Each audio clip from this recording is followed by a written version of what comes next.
Well, there's been acres of speculation as to whether Joe Biden is anti-British. Some even speculated that he hated the United Kingdom. A word that I thought was too strong, but some pretty conclusive evidence has come to us here at GB News that suggests he did willfully snub the Union flag when he was in Northern Ireland on Tuesday evening. So let's have a look at a sequence of how Americans behave with their cars. The Beast, of course, as a presidential car is known. Let's have a look at how they behave when they're here. Let's go for President Obama in Enniskillen, Northern Ireland in 2013. So here he was, the American president, and he's flying the American national flag. And yes, for those watching on television, you can see inside the red circle, there is the Union flag, or Union Jack, if you prefer. And then when Joe Biden was president, and he came to Scotland in 2021 for COP26. What flags did he fly on his car on that day? Well, actually, it's pretty clear for all to see that in this massive entourage that arrived at COP26 and goes around with American presidents, but very easy to see that he flew in Scotland, yes, the American flag, and there it is, the Union flag being flown as well. So when he's in Scotland, Joe Biden flies the Union flag. And when he's in the Republic of Ireland, as he was yesterday and today, well, it's pretty clear what he flies there, because there he flies the American flag and, yes, the Irish national flag, or tricolour, if you prefer. But on Tuesday night, in Northern Ireland, what did the Beast have in terms of flags? And here it is. Here's the evidence we need.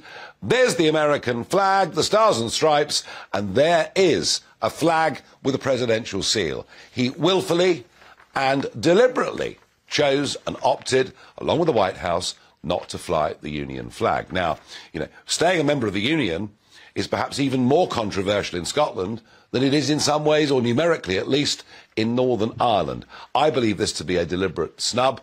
Earlier on, we asked Arlene Foster, the former First Minister of Northern Ireland, what her reaction to this was. I think we need to find out why that was the case, and his administration should be asked why he did not think it suitable to fly the national flag of Northern Ireland when he was in this jurisdiction. Because I hope it's not the case that he doesn't recognise Northern Ireland's place within the United Kingdom, which of course is part of the Belfast Agreement, but it will be very interesting to hear what the administration has to say in relation to this issue. Well, Arlene, we have asked the White House what the reason was. We even tried the Northern Ireland office, who referred us to the White House. We're waiting for an answer. If it comes during this show, we'll let you know. So you tell me, do you agree with me that Joe Biden is anti-British? Farage at gbnews.uk. Now, today's been a busy day in the Republic of Ireland, but it started pretty badly when, in a speech, he explained that the tie he was wearing was a rugby tie from Rod Kearney, a former Irish international and a fifth cousin of Biden's. Just listen to what he said. See this tie I have with a shamrock on it? This was given to me by one of these guys right here. Was a hell of a rugby player, and they beat the hell out of the black and tans. Oh, God.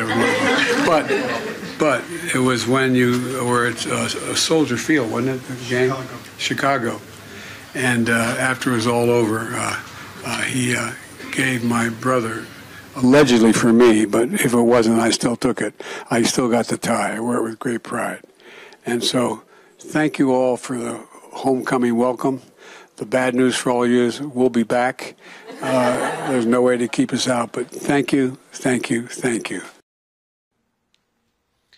Well, there we are, rambling, only vaguely coherent, couldn't remember the name of his fifth cousin who'd given him the tie, and he should have said beat the All Blacks. No, he said the Black and Tans, which, for those that know anything about history, were the Royal Irish Special Constabulary, brought in to fight republicanism and, with some degree, if you believe history, of brutality.